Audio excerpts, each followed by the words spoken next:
terre, une parcelle d'énergie apparaît. Cette parcelle d'énergie grandit en attirant d'autres particules d'hydrogène.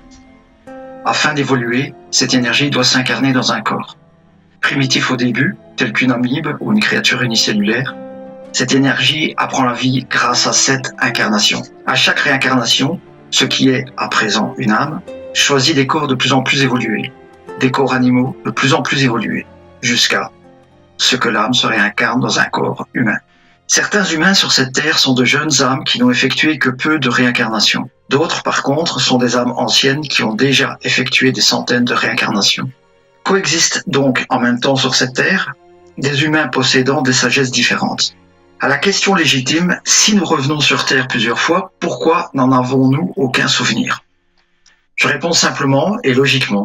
Il serait impossible à un cerveau de bébé de stocker la totalité du savoir généré par de nombreuses vies. Il s'agit donc d'un système de sécurité. Essayez de vous imaginer dans le corps d'un bébé incapable de bouger, de marcher, de se déplacer, avec un savoir de plusieurs dizaines voire centaines de vies. La folie vous guetterait aussitôt. Par contre, des chercheurs comme le docteur L. Weiss ont démontré que la réincarnation est une réalité.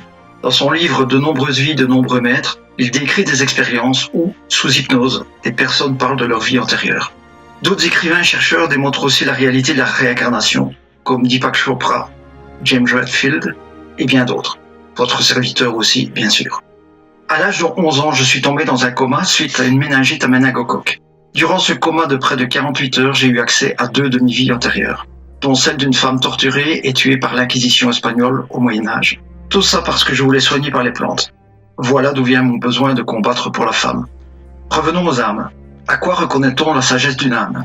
C'est très simple. Les âmes jeunes sont encore proches de l'animalité. Les ultra-religieux islamistes ou chrétiens, les pervers narcissiques, les manipulateurs, les violents compulsifs sont des âmes jeunes. Des malheureuses jalouses qui empêchent leur partenaire de porter du parfum au boulot, des malheureux jaloux qui fouillent les poches de leurs conjoints, des malheureuses qui se font faire un enfant juste pour garder un marivolage à la maison, des malheureux qui chronomètrent le trajet en voiture de leur femme du boulot à la maison.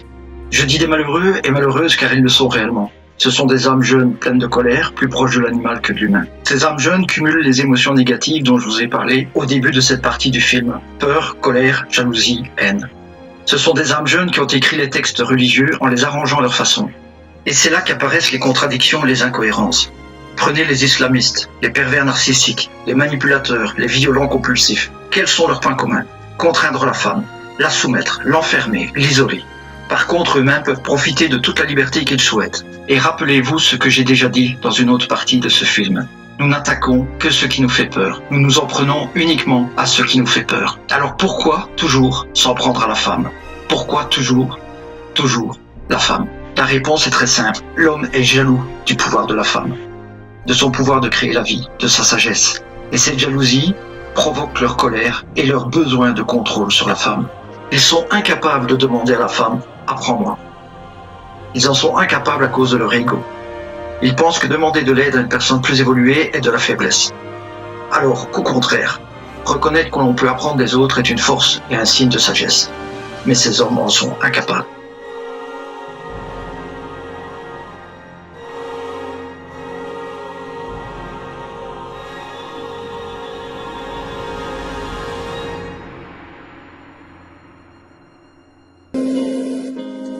Dans cette banlieue parisienne, nous suivons 2 militantes de la Brigade des mères. Nadia Remadna et Aziza Saya se battent pour la liberté des femmes dans ces quartiers. Pour nous montrer la réaction des hommes, elles filment dans un bar en caméra cachée.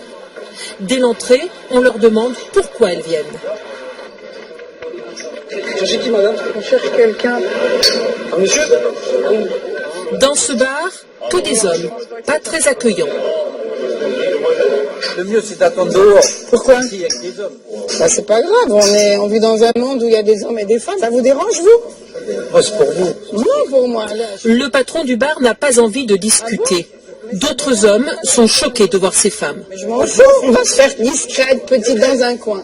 Il y a que des mecs dans ce café. Et comment c'est normal qu'il n'y a que des mecs? Imagine que tu veux prendre un café avec une cousine, une amie, ta femme. Non? Normal. Elle reste chez elle. Ta cousine, elle reste chez elle. Ah bon?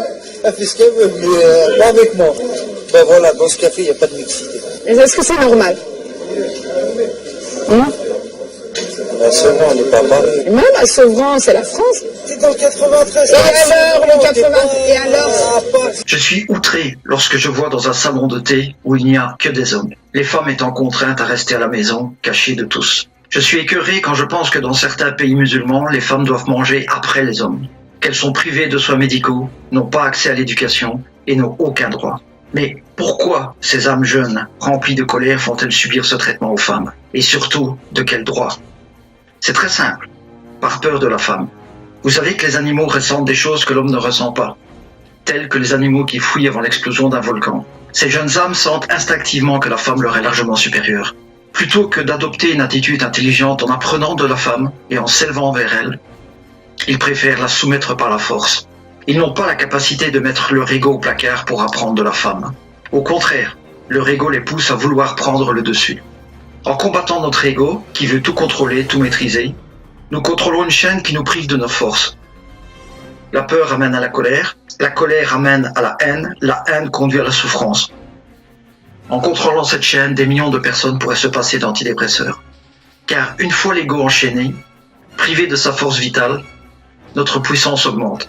En développement personnel, nous l'appelons le saboteur. Notre saboteur est là, tapis dans l'ombre de notre esprit, à attendre une de nos faiblesses. Dès qu'il sent qu'un doute s'insinue dans notre esprit, il agit. Il sort du trou où il était caché et transforme ce doute en peur, et la chaîne démarre. Le saboteur, c'est cette peur qui arrive au moment de démarrer un projet qui nous tient à cœur.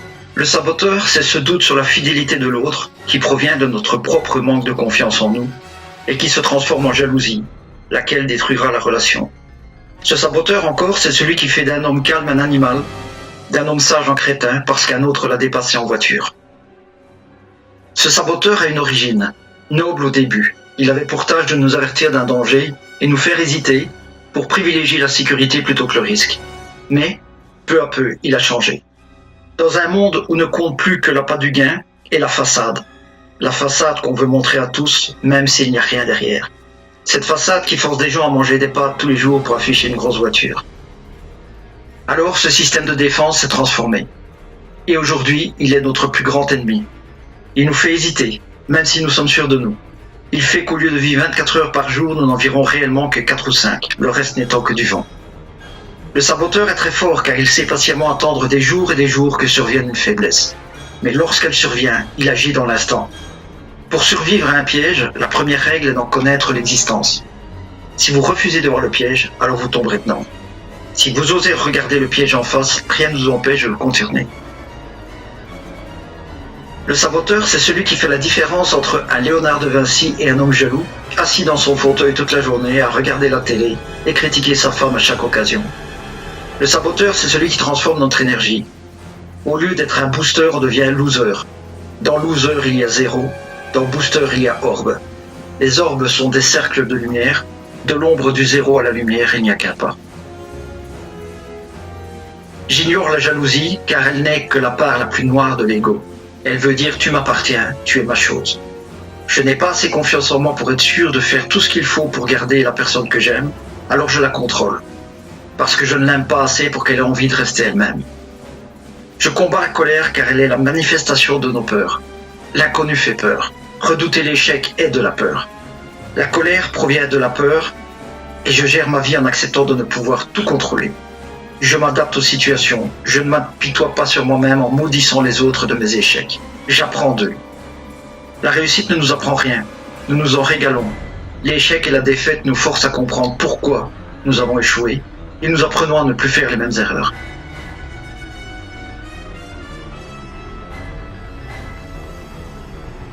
Une question peut vous intriguer. Quel est le rapport de tout ceci avec le polyamour? Une âme ancienne a appris à ne pas posséder les autres. L'être humain n'est pas une chose que l'on peut posséder. L'amour, le vrai, est un don de soi et pas une exigence de possession de l'autre. Une âme jeune n'a pas l'expérience de l'amour inconditionnel. Elle ne connaît qu'un seul amour. Posséder et garder jalousement l'autre, car pour elle, l'autre est un objet. Au lieu de dire « je pense donc je suis », elle dit « je possède donc je suis ». Par contre, l'amour inconditionnel est très différent. Aimer inconditionnellement, c'est aimer l'autre pour ce qu'il est, et non pour ce qu'on voudrait qu'elle soit. l'aimer sans vouloir le changer ni l'accaparer. L'état de sagesse ultime de l'amour est la compersion. La compersion est un mot que vous n'avez peut-être pas souvent entendu, ou peut-être pas du tout d'ailleurs. Et la compersion est un état total de calme, de confiance en soi et en l'autre. Lorsque la personne que vous aimez se trouve avec vous, vous êtes heureux du bonheur que vous lui apportez. Lorsque la personne que vous aimez se trouve avec un autre que vous êtes heureux de son bonheur et de la liberté que vous lui apportez. Quand je reçois des patients en Mind Out of French, qui est une méthode que j'ai développée pour aider les gens, lorsque je reçois ces patients, ceux-ci sont malheureux parce que leur conjoint n'est pas ou n'est plus celui ou celle qu'ils avaient connu au début. Mais la réalité est complexe. Imaginez que vous soyez un bloc de granit. Vous êtes aujourd'hui exactement comme vous étiez il y a 1000 ans, et vous êtes exactement comme vous serez sans doute dans 1000 ans. Mais vous n'êtes pas un bloc de granit. Le vivant change. Chacun d'entre nous doit évoluer. Je ne voudrais pas être comme je l'étais il y a 30 ans, car sinon, cela voudrait dire que je n'ai rien appris. Il y a des gens qui n'apprennent jamais et qui n'évoluent jamais. Je ne fais pas partie de ceux-là, je ne voudrais pas être comme eux, comme j'imagine que la plupart d'entre vous ne voudraient pas stagner toute leur vie. Deux personnes qui vivent ensemble, c'est une situation encore plus complexe. Chacun évolue à sa manière et il est illusoire de croire que rien ne changera dans la relation. Ce qui peut parfois faire durer plus longtemps une relation, ce sont des éléments extérieurs au couple lui-même. Enfants, maison, crédit. Ce que je trouve dramatiquement triste, c'est lorsque je vois un couple de personnes âgées avec un chien et que les trois semblent sortis du même moule. Chacun s'est inconsciemment identifié à l'autre sans plus évoluer. Au contraire, ils ont régressé jusqu'à une portion d'eux-mêmes. Voilà ce qui empêche l'évolution, la perte d'identité. Lorsque vous êtes libre, totalement libre, vous pouvez évoluer. Et le plus incroyable dans tout ça, c'est qu'en étant libre, vous allez pouvoir aimer encore plus intensément. Au lieu d'aimer une personne en tentant de la contrôler de toutes les manières pour l'obliger à rester, vous aimez une personne pour certaines qualités et une autre pour d'autres qualités.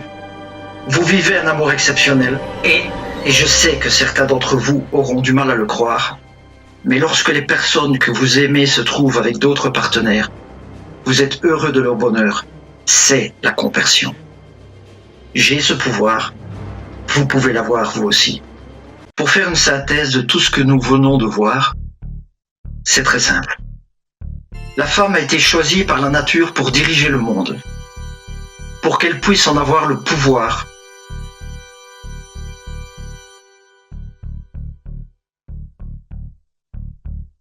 Elle doit prendre conscience qu'elle dispose de capacités supérieures à l'homme. Elle ne doit pas se laisser contrôler ni manipuler par l'homme.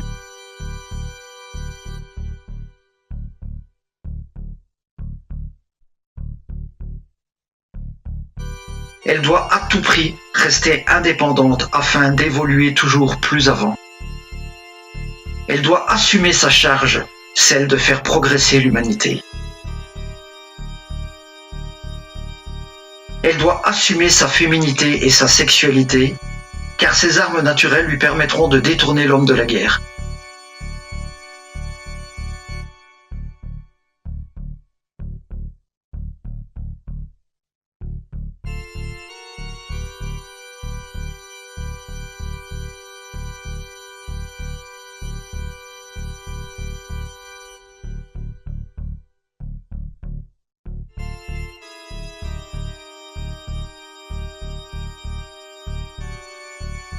Elle doit aimer pleinement, passionnément et en toute liberté.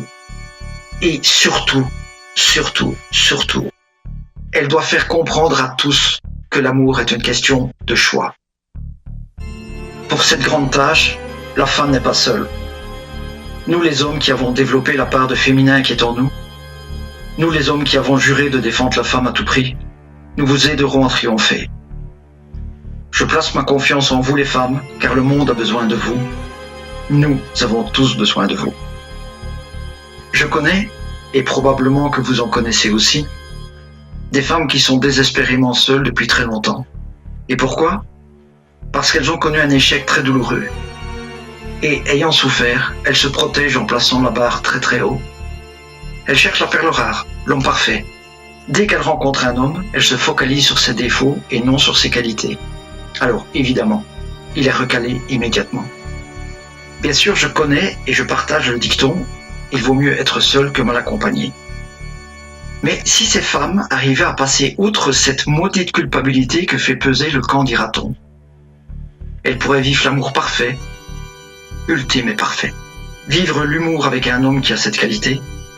Vivre l'aventure avec un homme qui adore les voyages et les défis. Vivre l'amour charnel parfait avec un spécialiste du plaisir féminin. 3 hommes, 3 facettes, une perfection.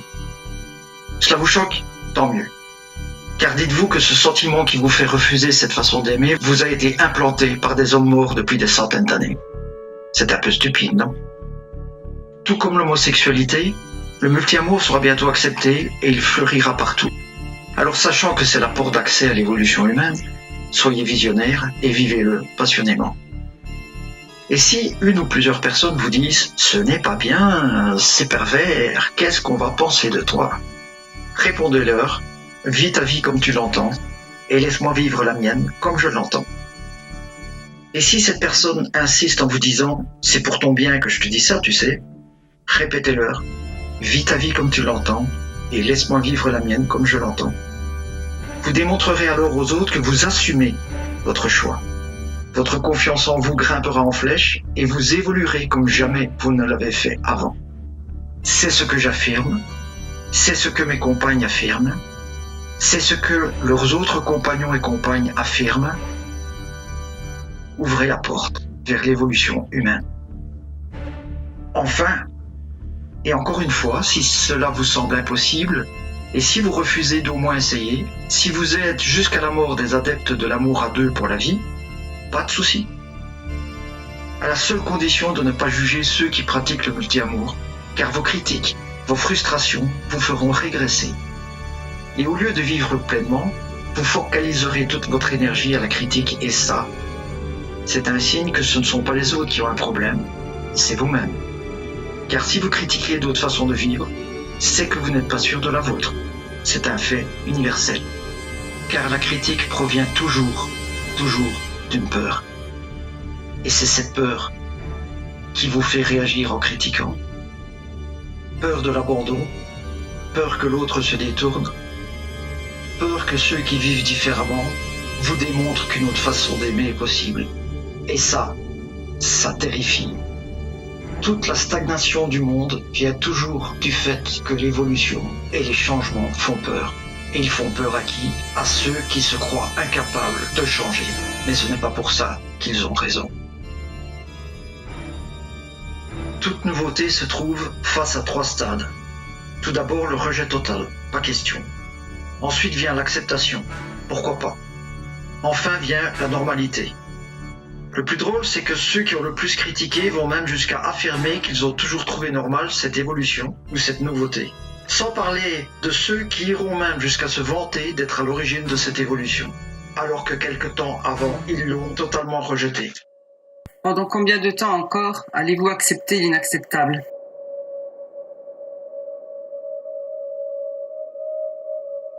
Pendant combien de temps encore allez-vous sacrifier d'autres femmes?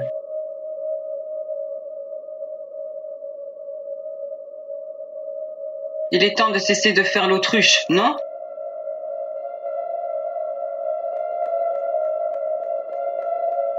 Mais connaissez-vous l'ironie? La suprême ironie? C'est qu'une fois que vous aurez vu la totalité de la vidéo,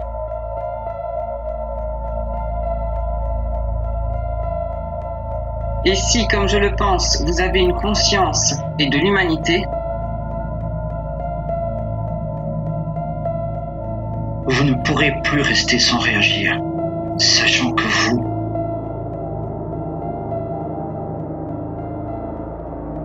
en avez le pouvoir. Avec nous.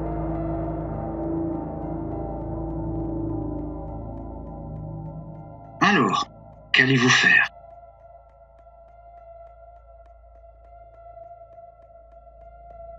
faire un pas en avant ou 3 pas en arrière? Après avoir vu, entendu tout ça, maintenant que vous ne pourrez plus dire « je ne savais pas », Si vous n'ouvrez pas les yeux et décidez de rester vous-même sans rien changer, non seulement vous ne resterez pas qui vous êtes, mais en plus, vous allez régresser. Car tant qu'on ne sait pas, il est facile de choisir de continuer à faire semblant. Mais lorsqu'on sait, une fois qu'on a ouvert les yeux sur la vérité, aucune marche arrière n'est possible. Si vous choisissez de continuer votre vie sans rien changer, un nouveau sentiment va grandir en vous, la culpabilité. Tant de personnes font consciemment le choix de poser un couvercle sur leur conscience, protéger leur vie balisée par la société. Voulez-vous vraiment être comme eux ? Personne ne vous demande de prendre les armes et de monter au créneau. Nous vous demandons juste d'être honnête envers vous-même. Et si vous sentez jusqu'au fond de votre cœur que vous pouvez faire un tout petit peu pour changer quelque chose dans cette immense injustice faite aux femmes, même si cela vous paraît insignifiant, faites-le. Des milliers de petites choses insignifiantes deviendront de grands bouleversements. Le choix vous appartient, mais sachez une chose, si vous ne faites rien, vous aurez non seulement ce sentiment de culpabilité qui vous rongera de l'intérieur, mais en plus, vous aurez raté l'occasion de faire le bien. Ah oui, une dernière chose. Faire quelque chose ne veut pas dire nécessairement le faire pour les autres. Ce peut être changer quelque chose en vous, pour vous, et pour montrer l'exemple, pour prouver aux autres qu'un changement est possible. Ce peut être cesser d'être victime d'un homme primitif, ou victime d'une femme jalouse. Bref, les possibilités sont multiples. Alors, cessez de suivre aveuglément la foule. Qu'allez-vous faire ? La partie 5 de ce film va vous guider vers le bon choix.